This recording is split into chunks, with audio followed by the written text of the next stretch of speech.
All right, so talking about training autoregulation, and autoregulation very simply is just monitoring the internal feel and stress and energy levels as you go throughout a training cycle, and then modifying the training parameters based on how you feel.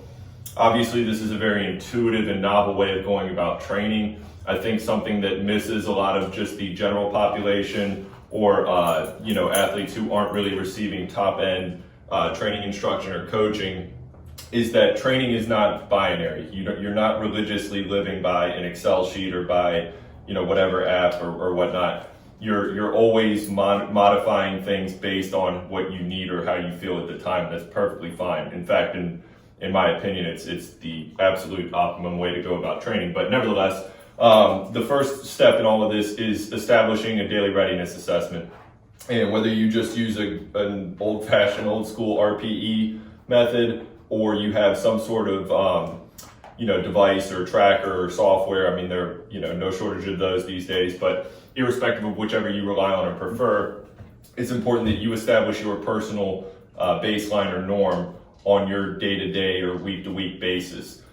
Once you develop that baseline measure, then you can see how it fluctuates as you go through your training cycle, and whether the stresses or the stimulus in training are what's causing any sort of physiological deterioration or depletion, or if it's other things, the extraneous factors, work, life, emotional health and wellness, financial wealth and health. All of these things, as we like to commonly say with at Rude Rock, is all stresses lead to the same pool. So you can't really separate the two. Both are going to feed into the same physiological bank and then use the same resources as they need them. So when you're not feeling 100% coming into training, it's okay to recognize that and then just look to dial back as needed and where you need to.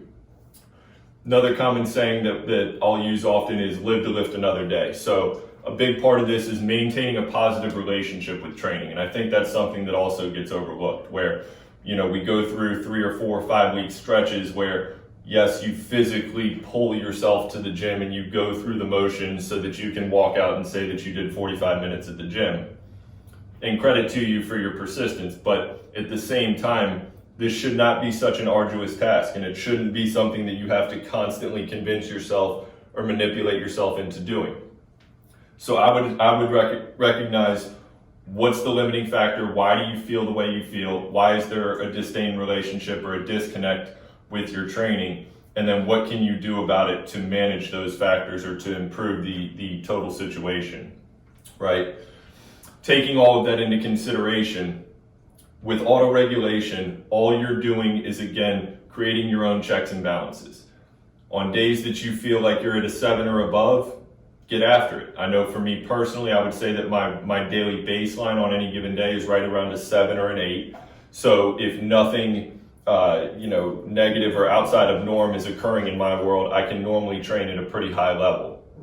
But there are weeks where we get slammed with work. There's weeks where shit just hits the fan and things don't go right and your schedule gets jacked up. So you just have to call an audible. But rather than just getting frustrated or bent out of shape about not being able to do a full high intensity or full workout, be confident in just getting in what you can and doing what you can with what you have or the time that you may have. So then that way you can just convert that into the next session or the next training day. You can put max effort right back into it. You didn't miss a beat. But if you feel defeated by having these disruptions or just the absolute depletion of energy or drive, then every single day is going to be the same challenge. So you have to start to shift these variables, otherwise you're just going to stay in your rut.